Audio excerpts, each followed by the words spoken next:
मध्ये आपण दिलेल्या टायमिंग मध्ये वेळेमध्ये जर तुम्ही फक्त काही बाकीचं ठीक आहे, बाजारभाव 100 रुपये 50 रुपये इकडे तिकडे आम्हाला त्याचं काय नाही,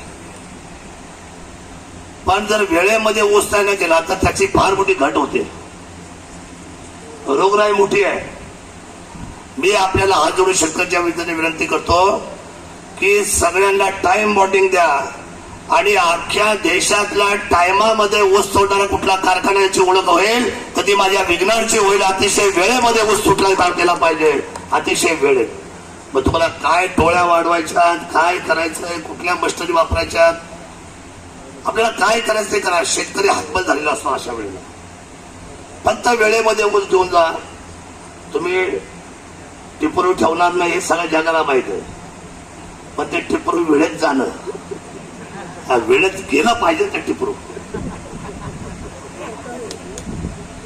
ते महत्वाचं आहे. नाही तर काही खरं नसतं. आमच्या दृष्टीने एवढीच फक्त इच्छा आमची आहे की शेतकऱ्यांचा ऊस वेळेमध्ये गेला पाहिजे. आपल्या सर्वांचं काय म्हणणं आहे, ऊस वेळेमध्ये जायला पाहिजे ना, बस एवढीच अपेक्षा आमची.